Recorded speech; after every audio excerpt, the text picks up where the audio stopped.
Hi நண்பர்களே, மறுபடியும் ஒரு நல்ல செய்தியோட வந்திருக்கேங்க. பணம் அது மட்டும்தான் வாழ்க்கையா?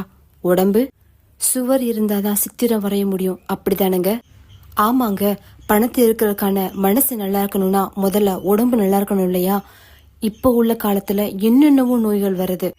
இருந்தாலும் லாங் டேர்மா நம்ம கஷ்டப்பட்ட கிரானிக்கல் டிசீஸ், சர்க்கரை வியாதி, பிபி, தைராய்டு, இன்னும் பெரிய பெரிய பிரச்சனைகளுக்கு ஒரு சின்ன மந்திரம் சொன்னாலோ இல்ல உங்க மருந்து டப்பால் எழுதி வச்சுட்டு அதை சாப்பிட்டா சரியாகும்னா உங்களால நம்ப முடியுதா?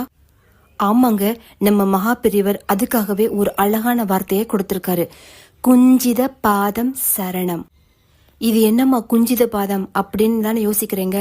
வேற ஒண்ணு இல்லைங்க, நம்ம சுவாமி எம்பெருமான் சிவபெருமானோட நடராஜ போஸ் பார்த்திருப்போம் இல்லையா? அதுல காலை தூக்கி வச்சிருக்காரு இல்லையா, பாதம், அதுதாங்க குஞ்சித பாதம். பிரம்மா விஷ்ணுவே அடி முடி தேடி போன போது விஷ்ணு பகவானுக்கே காட்டாத அந்த அடிய நம்மளுக்கெல்லாம் காட்டியிருக்காருங்க. இத நான் சொல்லல, மாணிக்க வாசகரே சொல்லிருக்காரு. முடிஞ்சா அந்த போட்டோ காப்பி எடுத்து நம்ம படுக்கிற ரூம்ல வச்சீங்கன்னா நிச்சயம் நல்ல ரிலீஃப் கிடைக்கும். முடிஞ்சா சேன் பண்ணுங்க, இல்லனா நம்ம உடம்புல இடது பக்கம் எழுதிக்கோங்க. உங்க மருந்து டப்பால எழுதி வைங்க, இல்ல பெருசா எழுதி லேமினேட் பண்ணி உங்க ரூம்ல முன்னால மாட்டி வச்சிருங்க. அத பார்க்க நீங்க கண்டிப்பா நம்ம ஆள் மனசுல அது பதியும். நிச்சயம் மாற்றத்தை நீங்களே உணர்வீங்க.